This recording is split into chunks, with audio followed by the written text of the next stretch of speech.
In the opening pages of Fahrenheit 451, Guy Montag asks, wasn't there a time when firemen used to put out fires? They laugh at him and they rebuke him and say, everybody knows firemen start fires. Now Montag knew this. Montag's father and his grandfather had been firemen. It had been his duty for many years to start fires. He knew it was his duty to burn books. But this day was a little bit different. He showed up and the woman wouldn't leave. He said, the woman's on the porch, she won't leave. She has all of her books and she won't leave. So as they're dousing her books and her with kerosene, she shouts out and she goads them. She is indignant that they would touch her books at all. And she won't leave. And she says, play the man, Master Ridley. Today we will light such a candle by God's grace in England that it won't be forgotten. They keep dousing her with kerosene and she says it again. Play the man, Master Ridley. Today we will light such a candle. And the reference is lost on the firemen in the book, and they continue to do their job. The reference is to Hugh Latimer, who became a human candle. He was burned at the stake in 1555 for heresy. His heresy was to oppose the state religion. His heresy was to oppose the state. His heresy was to promote that the Bible be translated into English. Now, we're not yet burning folks at the stake, fortunately. We're not burning books, but your government is interested in what books you read. They're interested in what you say on your phone calls. They're interested in what you write in your emails. This has been going on for a while now.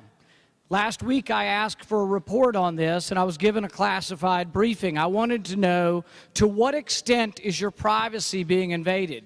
To what extent are they reading your emails, reading and listening to your phone conversations without a judge's warrant? And I can't tell you the answer because it's classified. It's classified how many times they're doing it. But I think what I can get away with saying is that when the government says it's a few hundred, it's closer to a gazillion, all right? And a gazillion's a fictitious number, but it's a very large number, and that is close to the number of communications that are being looked at by the federal government. We are giving up our privacy. We are trading our liberty for some sort of sense or some sort of ostensible security. We've traded our personal privacy and our personal dignity when we travel. I mentioned the other night a couple of stories about the TSA. I'll mention two quickly.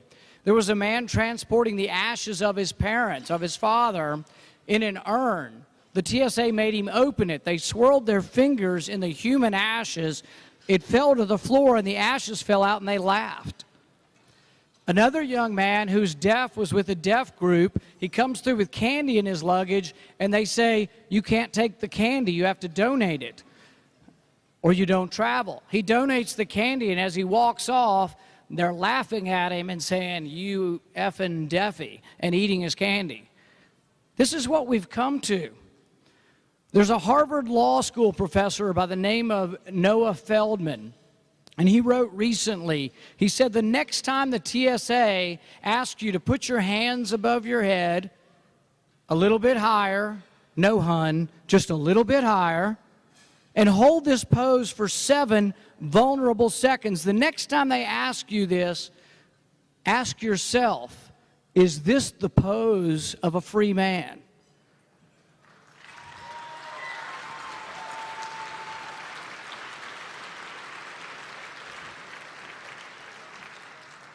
It's slipping away from us.